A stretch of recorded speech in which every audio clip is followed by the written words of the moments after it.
Hello, World Phil here, and today's argument is the Bible's preservation versus the Quran in the Hadiths. Let's begin. Muslims often argue that the Bible is lost, corrupted, or that we no longer have the true Injeel, gospel, that Jesus preached.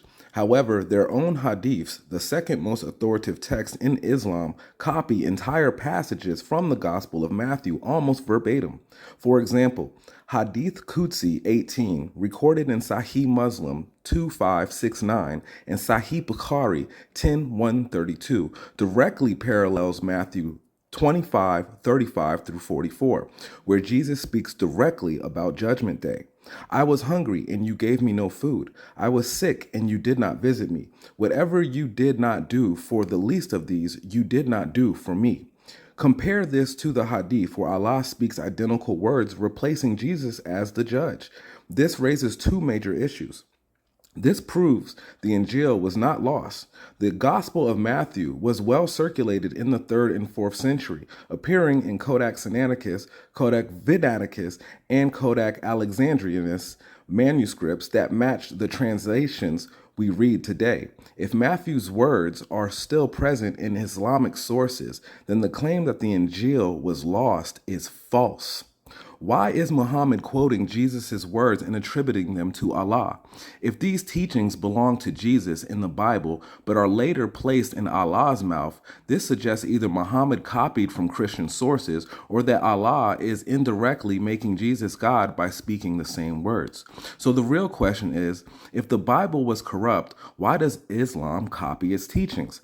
If Muhammad received direct revelation from Allah, why does he need to borrow from the gospel? If Allah speaks Jesus' words, isn't that proof Jesus' teachings are divine and preserved?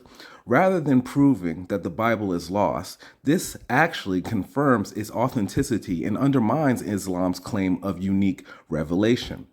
The very hadiths that Muslims rely on prove that Jesus' words from Matthew existed and were known in Muhammad's time, meaning the Christian scriptures have remained intact. This is not just plagiarism. This is an indirect admission that Jesus' teachings are from God and that Islam depends on them to establish its theology. Now let's examine more cases where the Quran and Hadiths borrow from the Bible while failing to correct historical and identical errors. Matthew 25:35 through 44 versus Hadith Qudsi 18. Direct comparison. Matthew 25:35 through 44. Jesus, for I was hungry and you gave me something to eat. For I was thirsty and you gave me something to drink. I was a stranger and you invited me in. I needed clothes and you clothed me. I was sick and you looked after me. I was in prison and you came to visit me. Then the righteous will answer to him, Lord, when did we see you hungry and feed you, or thirsty and give you something to drink? When did we see you a stranger and invite you in, or needing clothes and clothe you?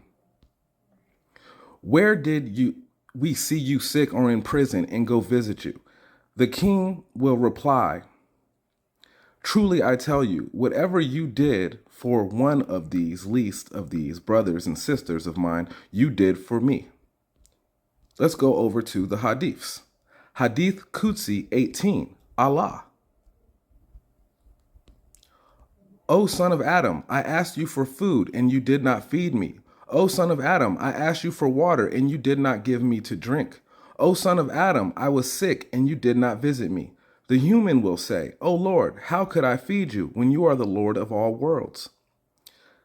He will say, O Lord, how could I visit you when you were the Lord of all worlds? Allah will say, did you not know that my servant was sick and you did not visit him? Had you visited him, you would have found me with him. Did you not know that my servant asked for food and you did not feed him? Had you fed him, you would have found its reward with me.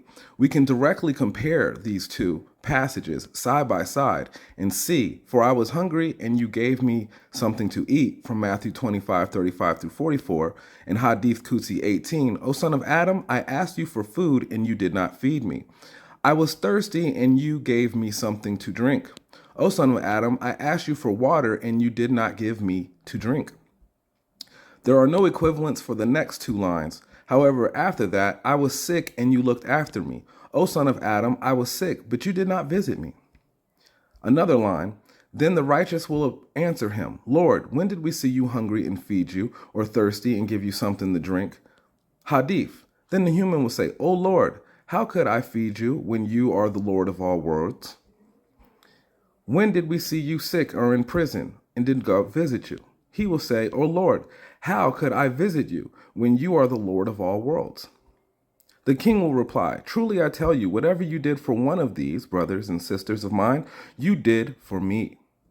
Allah will say, Did you not know my servant was sick and you did not visit him? Had you visited him, you would have found me with him. Did you not know that my servant asked for food and you did not feed him? Had you fed him, you would have found his reward with me. Observations on the plagiarism. Structure and theme are identical. Both texts describe a final judgment scenario where God or Jesus rebukes people for neglecting the needy. Same pattern of dialogue. Both texts use a question and answer format where people are confused and ask when they neglected God. Jesus versus Allah in the judgment role. In Matthew, Jesus is the judge, saying, Whatever you did for the least of these, you did for me. The Hadith replaces Jesus with Allah, but keeps the entire concept intact. Abridged and modified version in the Hadith. Some parts were removed, like clothing the naked and visiting prisoners, but the core of Matthew's teaching remains. Full references. For Muslims to compare themselves, here are the direct sources. Matthew 25:35 through 44, New Testament Bible, can be found in any Christian Bible. Compare that to Hadith Qudsi 18, found in Imam al-Nawawi, sorry if I didn't say that correctly, 40 Hadith Qudsi collection. Reported in Sahih Muslim, Hadith 2569. Reported in Sahih Bukhari, Hadith 10132. The challenge to Muslims. If the Injeel gospel was lost, why do we find its teachings in Islamic hadiths? Why does Muhammad's hadith copy the exact words and structure of Jesus' teachings? If Muhammad received divine revelation, why does he need to borrow from the Bible? Feel free to leave a comment.